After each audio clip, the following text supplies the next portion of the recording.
Hello, Richard's Guitars. In my storeroom again. Relate. It's quite nice doing these little vlogs. I might be able to do these every day if I'm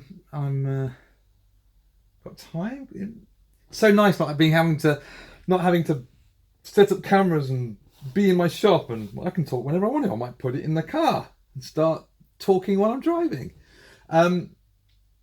What's been on my mind today? It's quite cool. It's quite interesting. I'm not quite sure how much it's out there in the public knowledge and the public awareness. It probably isn't the kind of thing that would be promoted as such, because it's kind of like an internal thing. And I'm pretty sure I'm allowed to talk about it.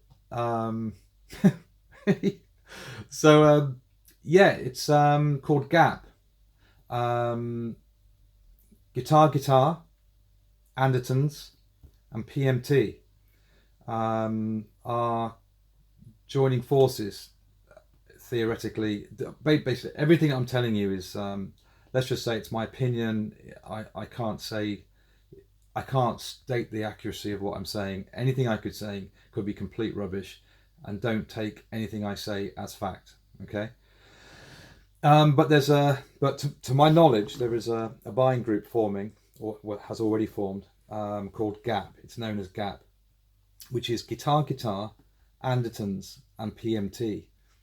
The only real reason why I know about it is it's of my understanding that they, the irony is that they will be theoretically selling G&L guitars, and my other kind of, ironically, my other throwaway brand, being bitchy, which was Alvarez. Which I had major story within story. I had major quality issues with when Black Star took over that product some years ago. I highlighted to them the quality issues that were inherent in the product.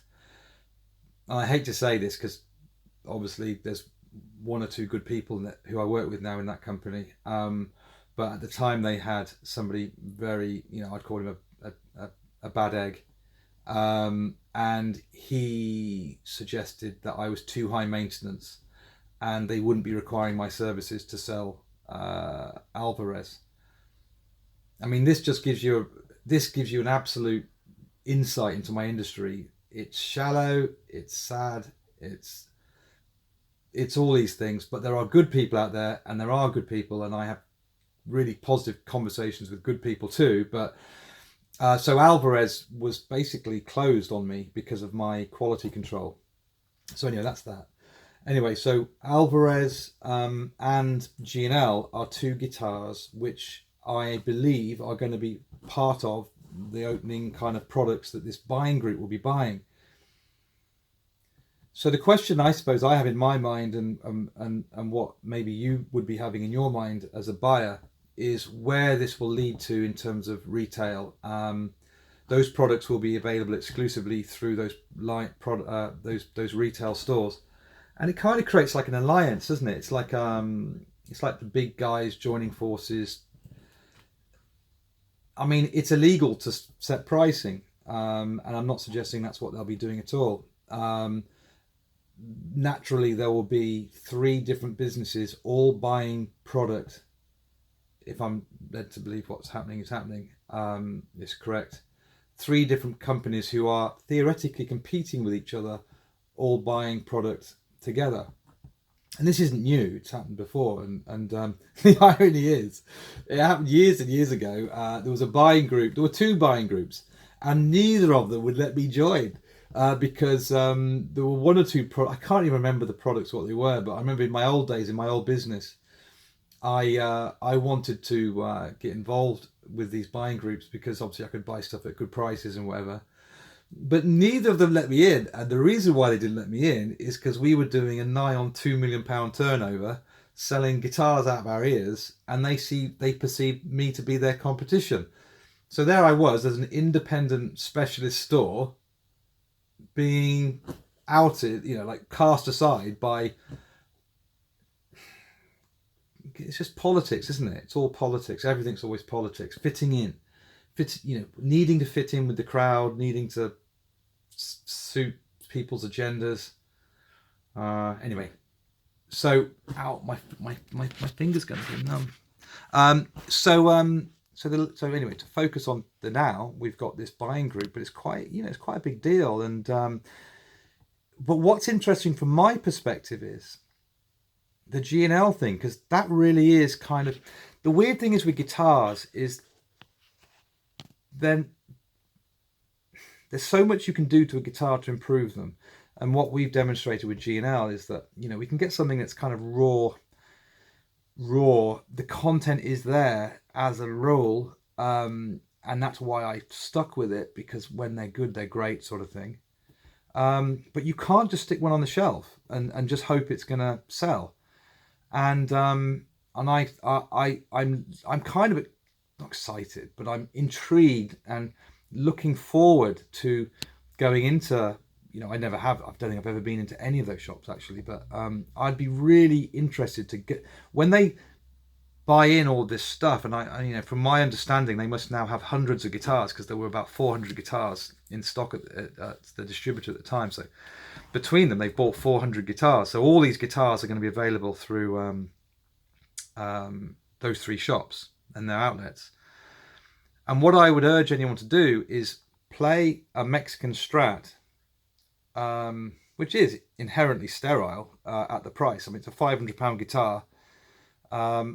So pickup-wise, tonally, they're kind of sterile sort of guitars. The G&Ls are, there's no question, the trem system is, the hardware is better. But one of the trems that just went out only a week or so ago, we had to reset the cavity. We had to cut some of the cavity out so that the trem arm moved freely in it, because it just wasn't, it was rubbing up and down inside the trem arm cavity. I've just been, you wouldn't even know what I'm talking about, but there's a chap who's just been complaining that there was a rubber bushel missing on the inside the trem, which holds the trem in place, trem arm stable.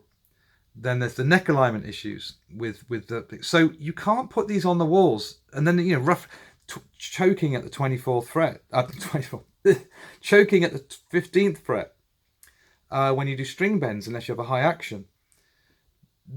Some of these problems can be overcome through good setup work, and some can't, and so some have to be rejected.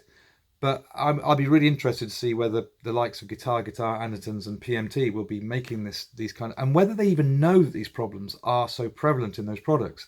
I'd be surprised if they even know. I don't know. Who knows? It's all guesswork.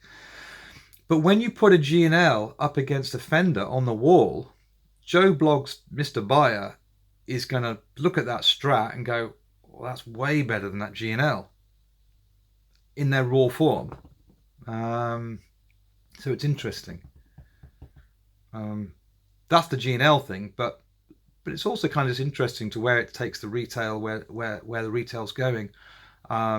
If distributors or manufacturers are short-sighted enough to just go, look, let's get a quick, fast sale, because you are talking, I think PMT, GuitarGuitar and Andertons, from someone said, I think someone suggested it was about 40%. I don't know if this is true or not, but between them, someone suggested they're 40% of the market in the UK. I've no idea if that's even close. Again, don't know if it's true or not. Someone threw that number at me. But it will certainly encourage anyone who's just looking for sales, because clearly you're going to rub your hands together if you sell a product, and GuitarGuitar, Andertons and PMT also, they want to buy your gear in one buying group.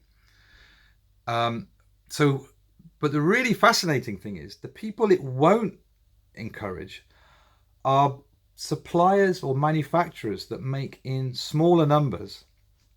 And this is where it gets really interesting, because this is where you're going to see the big divide between a specialist store that sells what I call real quality guitars that aren't basically sold on marketing, and a shop like those. Because let's use Furch as an example.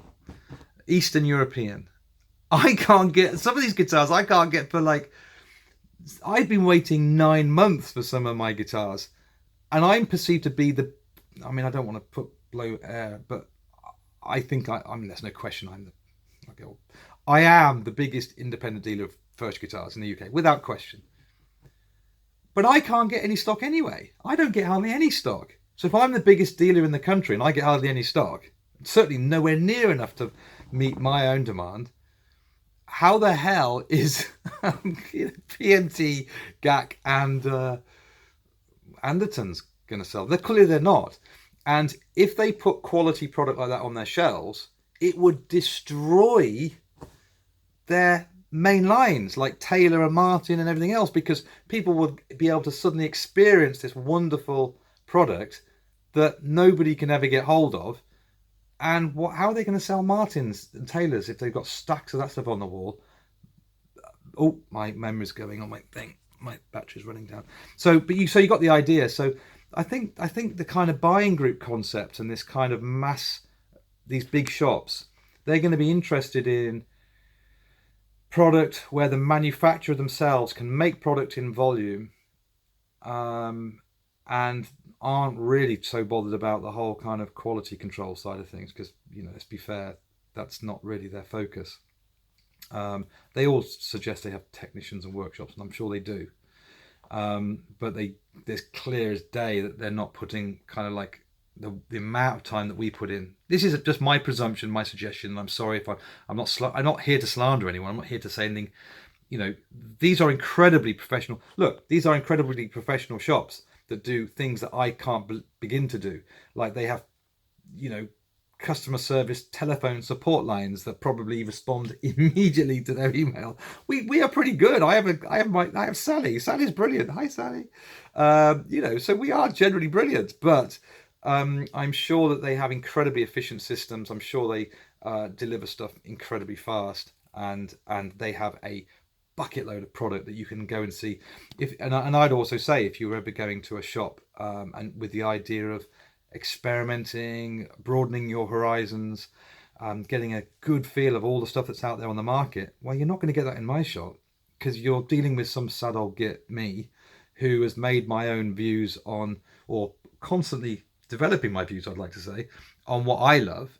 And that's a very isolating arena. You know, it's a very, is that the right phrase? But that's a very focused area.